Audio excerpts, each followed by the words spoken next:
courts across the country are having to delay trials. That's because people are just not responding to jury summons. And they say soaring coronavirus cases are probably to blame for the reluctance to show up. Tough to blame them, I guess.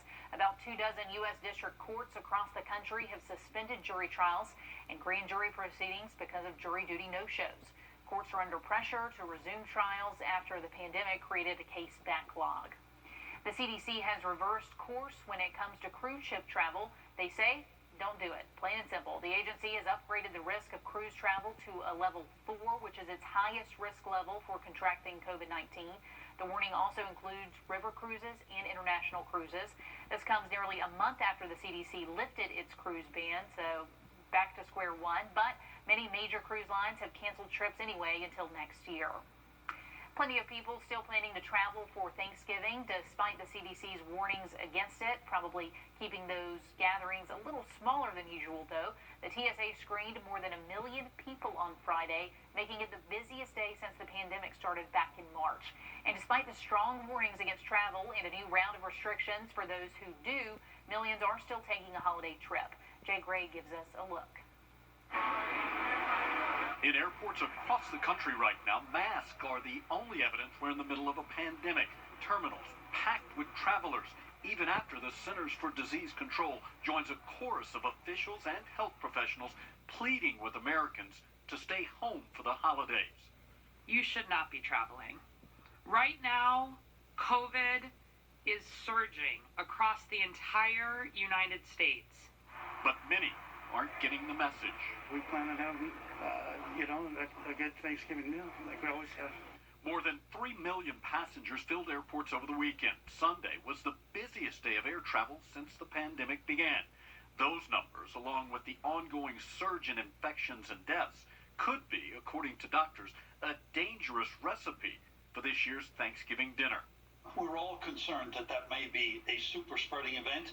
For some, though, after months of restrictions and lockdowns, the idea of being with family and friends outweighs any concerns about infection. I don't want to live my life in fear, but I want to be wise. So it's a balance in the middle of that. So many searching for something normal during the holidays. But we're not at a normal life right now. We're still in the midst of the pandemic. With the virus, just like millions of Americans on the move. And Black Friday just 4 days away, and some shoppers are feeling anxious about shopping this year. A poll by Deloitte shows 57% of consumers say they are anxious about shopping in stores over the holidays because of the pandemic. That number up from 51% reported in September, and 61% of consumers are planning to shop online on Black Friday. Another look at the Christmas tree that's made its way. That's a couple of lucky birds. Health officials urging all of us not to travel this year with COVID cases spiking, but there's still a way to get the whole family together while staying safe. In seeing years. Well, for most of us, Thanksgiving is going to be a little different this year. The CDC urging us to stay home, not to visit extended family members. But if you want to share those holiday traditions safely, it may be a year for a Zoom Thanksgiving. Jamie Tucker has some ideas to make a virtual holiday almost as good as the real thing. At this time last year, few people had heard of Zoom, and now it's going to be the centerpiece of many Thanksgivings. Here are a few ideas to help you celebrate with family virtually. Zoom is popular because it's easy. If you haven't hosted a Zoom meeting yet, just go to zoom.us and sign up with an email address, Google or Facebook. Totally free. Then schedule a meeting for Thanksgiving Day. Zoom is waiving the limit for Thanksgiving Day so families can meet virtually for free for as long as they want. I recommend not setting a passcode just to make it easier for family members who've never used it to join in. Do add a waiting room so you can control who enters the meeting, preventing any Zoom bombers out there from ruining your Thanksgiving. And record the meeting to save it to your computer. You may be happy to watch it sometime in the future. Copy the invitation and send it to family members through a text, email, or Facebook message. Even if they've never used Zoom before, all they have to do is click the link. Ahead of time, make sure everyone can connect. Ask if they have a web camera. If they don't, or if they want to move around, ask them to download the free Zoom app. And for families who always cook together, do it over Zoom. Give the kids their own Zoom breakout rooms. Even set up board games or charades. You'll still be able to monitor and control who's in there. And one more thing, don't feel that you have to stare at the computer screen or be on camera the whole time. Nobody likes that. If you watch teenagers using Zoom or FaceTime today, they simply prop up their phone or their laptop and then act natural. That will be the key. Have fun, and remember, the family that Zooms together stays together this Thanksgiving. That's What the Tech. I'm Jamie Tucker. And Zoom Unlimited will be free for families all day Thanksgiving. And maybe this year you can see some of those people who wouldn't be able to travel that far anyway, so maybe you see some new faces around your holiday table. How is the weather looking for us this Thanksgiving? Upper 60s. Laura? All right, check out these balloons. They're from popular shows you may have seen. We're going to tell you about the Macy's Thanksgiving Parade and what's new this year coming up. Lives are on the line. Jobs and businesses are on the line. So let's get this done.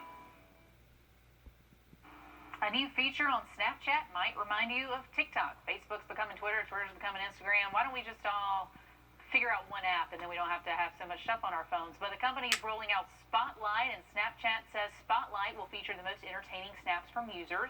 It will be personalized to your individual interests. It's basically a twist on TikTok's For You page, but if you want to be featured in Spotlight, you don't need a public account. So that is the latest and greatest in the social media world. The Oxford English Dictionary had a hard time picking its word of the year for 2020. Probably weren't allowed by the FCC to say most of them they wanted, but in 2019, climate emergency was the word of the year. In 2018, it was toxic. This year, you got any guesses?